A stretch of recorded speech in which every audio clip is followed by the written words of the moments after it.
ಎಲ್ಲರಿಗೂ ನಮಸ್ಕಾರಗಳು. ನನ್ನ ಹೆಸರು ಶಕೀಲಾ ಬಾನು ಮಾಬುಸಾಬ್ ಮುಜಾವರ್. ನಾನು 10ನೇ ತರಗತಿಯಲ್ಲಿ ಓದುತ್ತಿದ್ದೇನೆ. ನಮ್ಮ ಶಾಲೆ ಹೆಸರು ಶ್ರೀ ಉಜ್ಜಯಿನಿ ಜಗದ್ಗುರು ಸಿದ್ದೇಶ್ವರ ಪ್ರೌಢಶಾಲೆ ವರೂರು. ಈ ಚಟುವಟಿಕೆಯಲ್ಲಿ ನಾನು ಮಾನವನ ನರವ್ಯೂಹದ ಬಗ್ಗೆ ತಿಳಿಸಿಕೊಡುತ್ತಿದ್ದೇನೆ.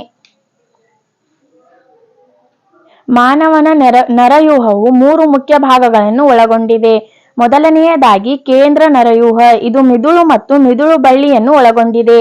ಎರಡನೆಯದಾಗಿ ಪರದಿ ನರವ್ಯೂಹ, ಇದು ಮಿದುಳಿನ ನರಗಳು ಮತ್ತು ಮಿದುಳು ಬಳ್ಳಿಯಿಂದ ಹೊರಡುವ ಮಿದುಳು ಬಳ್ಳಿಯ ನರಗಳನ್ನು ಒಳಗೊಂಡಿದೆ. ಮೂರನೆಯದಾಗಿ ಸ್ವಯಂ ನಿಯಂತ್ರಿತ ನರವ್ಯೂಹ, ಇದು ಅನೈಚ್ಛಿಕ ಅಂಗಗಳ ಜೊತೆ ಸಂಪರ್ಕ ಹೊಂದಿದೆ. ಕೇಂದ್ರ ನರವ್ಯೂಹ, ಇದು ಮಿದುಳು ಮತ್ತು ಮಿದುಳು ಬಳ್ಳಿಯನ್ನು ಒಳಗೊಂಡಿದೆ. ಇವು 3 ಪೊರೆಗಳಿಂದ ಆವೃತವಾಗಿವೆ. ಅವು ಯಾವುವೆಂದರೆ ಹೊರಗಿನ ಡ್ಯೂರಾಮೇಟರ್, ಮಧ್ಯದ ಅರಕ್ನಾಯ್ಡ್ ಮತ್ತು ಒಳಗಿನ ಪಯಾಮೇಟರ್. ಇವುಗಳನ್ನು ಒಟ್ಟಾರೆ ಮೆನೆಂಜಿಸ್ ಎನ್ನುವರು. ಅರಕ್ನಾಯ್ಡ್ ಮತ್ತು ಪಯಾಮೇಟರ್ಗಳ ನಡುವೆ ಸೆರಿಬ್ರೋಸ್ಪೈನಲ್ ದ್ರವವಿದೆ. ಇದು ಮಿದುಳು ಮತ್ತು ಮಿದುಳು ಬಳ್ಳಿಗೆ ರಕ್ಷಣೆಯನ್ನು ಒದಗಿಸುತ್ತದೆ. ಮಾನವನ ಮಿದುಳು 3 ಭಾಗಗಳನ್ನು ಒಳಗೊಂಡಿದೆ: ಮುಮ್ಮೆದುಳು, ಮಧ್ಯ ಮಿದುಳು ಮತ್ತು ಹಿಮ್ಮೆದುಳು. ಹಿಮ್ಮೆದುಳು ಮುಂಡದಲ್ಲಿ ಮೆದುಳು ಬಳ್ಳಿಯಾಗಿ ಮುಂದುವರಿಯುತ್ತದೆ. ವಯಸ್ಕ ಮಾನವನ ಮಿದುಳು ಸುಮಾರು 1200 ರಿಂದ 1400 ಗ್ರಾಂ ತೂಕವನ್ನು ಹೊಂದಿರುತ್ತದೆ. ಮುಮ್ಮೆದುಳು ಅತಿ ಸಂಕೀರ್ಣ ಭಾಗವಾಗಿದ್ದು ಮಹಾಮಸ್ತಿಷ್ಕ ಮತ್ತು ಡೈಎನ್ಸೆಫೆಲಾನ್ ಎಂಬ 2 ಭಾಗಗಳನ್ನು ಒಳಗೊಂಡಿದೆ. ಹಿಮ್ಮೆದುಳಿನ ಪ್ರಮುಖ ಕಾರ್ಯವೆಂದರೆ ಆಲೋಚನೆ, ಶ್ರವಣ, ವಾಸನೆ, ದೃಷ್ಟಿ ಮತ್ತಿತರ ಕಾರ್ಯಗಳನ್ನು ನಿರ್ವಹಿಸುತ್ತದೆ. ಮುಮ್ಮೆದುಳಿನಲ್ಲಿ ಮಹಾಮಸ್ತಿಷ್ಕ ಎಂಬ ಭಾಗವಾಗಿದ್ದು ಹೆಚ್ಚು ಅಭಿವೃದ್ಧಿ ಹೊಂದಿದೆ ಮತ್ತು ಹೆಚ್ಚು ಮಡಿಕೆಗಳನ್ನು ಹೊಂದಿದೆ.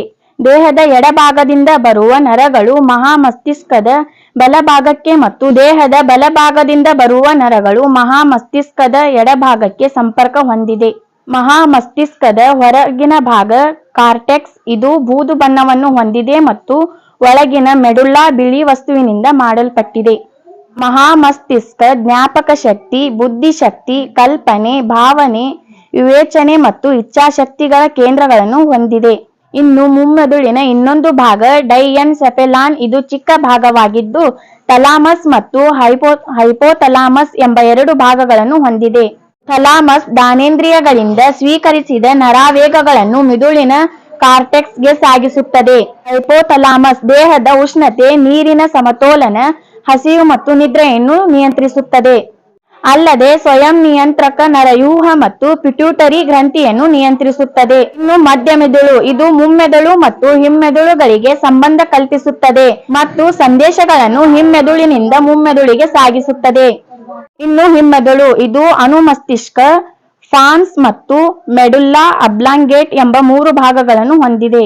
ಮೊದಲನೆಯದಾಗಿ ಅನುಮಸ್ತಿಷ್ಕ, ಇದು ನಡೆಯುವ, ಓಡುವ ಮತ್ತು ದೇಹದ ಸಮತೋಲನವನ್ನು ಕಾಪಾಡುತ್ತದೆ. ಎರಡನೆಯದಾಗಿ ಪಾನ್ಸ್, ಇದು ಆಹಾರವನ್ನು ಅಗಿಯುವುದು, ಮುಖದ ಭಾವ ಮತ್ತು ಉಸಿರಾಟ ಕ್ರಿಯೆಯನ್ನು ನಿಯಂತ್ರಿಸುತ್ತದೆ. ಮೂರನೆಯದಾಗಿ ಮೆಡುಲ್ಲಾ ಅಬ್ಲಾಂಗೇಟ್ ಅಥವಾ ಮಣಿಶಿರ, ಇದು ಮುಂಡದ ಭಾಗದಲ್ಲಿ ಮೆದುಳು ಬಳ್ಳಿಯಾಗಿ ಮುಂದುವರಿಯುತ್ತದೆ. ಮೆಡುಲ್ಲಾ ಅಬ್ಲಾಂಗೇಟವು ಅನೈಚ್ಛಿಕ ಕ್ರಿಯೆಗಳಾದ ಉಸಿರಾಟ, ಹೃದಯದ ಬಡಿತ, ನುಂಗುವುದು, ಕೆಮ್ಮುವುದು, ವಾಂತಿ ಮಾಡುವಿಕೆಯನ್ನು ನಿಯಂತ್ರಿಸುತ್ತದೆ. ಅಲ್ಲದೆ ಕಿಣ್ವಗಳ ಸ್ರವಿಕೆ ಮತ್ತು ರಕ್ತದ ಒತ್ತಡ ಇತ್ಯಾದಿ ಕ್ರಿಯೆಗಳನ್ನು ನಿಯಂತ್ರಿಸುತ್ತದೆ. ಧನ್ಯವಾದಗಳು.